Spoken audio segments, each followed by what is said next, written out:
Welcome to MMO Grinder's Sidequest, where I take a look at closed beta and trial subscription games, giving you a quick first impression. Today I'll be looking at Neverwinter, a 3D fantasy action MMO based on one of the most popular and well-known Dungeons & Dragons franchises, having just finished a closed beta weekend. Keep in mind that as a closed beta, many things I talk about are subject to change or improvement. This game features a pretty slick presentation, fitting of the setting. You're thrown almost immediately onto a wrecked ship, leading straight into a burning village. The graphics are pretty crisp, but not the best out there, but they're pretty good looking and run fairly well. However, I noticed a lot more slowdown around light sources and torches in the game, meaning some adjustment to lighting effects might be in order. I really enjoy the soundtrack as well. It's well fit to the on-screen action, with tracks that reach varying levels of intensity, and again, fitting the theme, utilizing a lot of intense bass and instrumentations that really just overall drive you to keep going. Monster and player sounds by default can be extremely loud, and due to this, attacks feel as if they carry more weight to them, but you'll be hard-pressed not to find your hand on the volume sliders eventually. A recent addition was to add voice acting to all quests, so essentially the NPCs will read each one of them to you, even after you've stopped talking to them. You can press the minus key to cut them short if you don't want to hear them ramble on as you're moving to your next destination. While I don't find the voice acting terrible, it's hit and miss with some line reads being far better than others, other people might have a problem with it. Then again, I might just be more forgiving considering where I was just coming from. One thing that surprised me about Neverwinter was its use of the ever-growing in popularity reticle combat system, seen in games like Terra and Raiders, but even allowing for a more Guild Wars 2 and Secret World style of dodging mechanics, by giving certain classes a stamina-limited dodge ability and telegraphing enemy attacks by placing obvious symbols on the ground. This is accomplished by double-tapping or holding shift in a direction, the current exception being the Guardian Fighter class, who will only block when holding shift and cannot dodge. Another major issue I had with the reticle system was resolved by this game.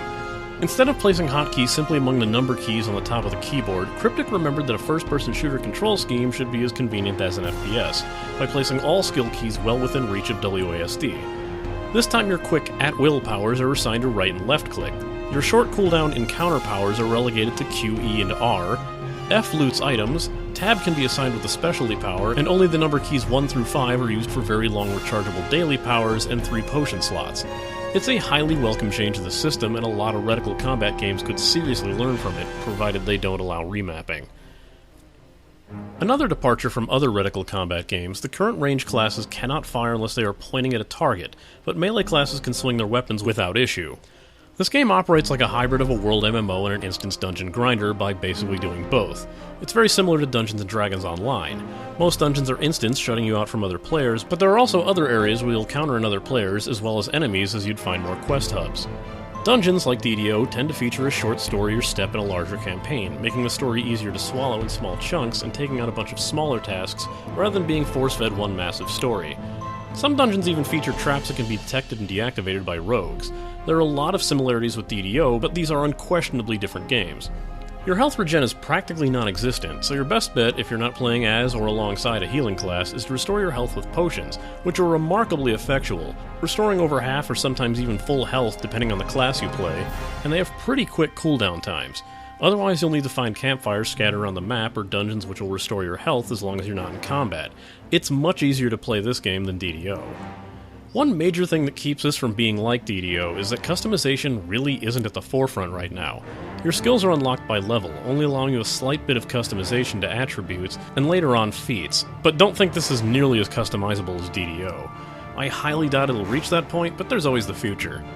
Despite the lack of customization, it seems that there's a few aspects that seem friendly to those who enjoy roleplay in MMOs, such as allowing you to put spaces in your name if you prefer to add a last name or a title, and equip a separate fashion tab that allows you to look different from your standard armor sets, similar to Guild Wars 2. Another aspect to RP and content in general is the ability to create your own quests in the game for others to play via the Foundry.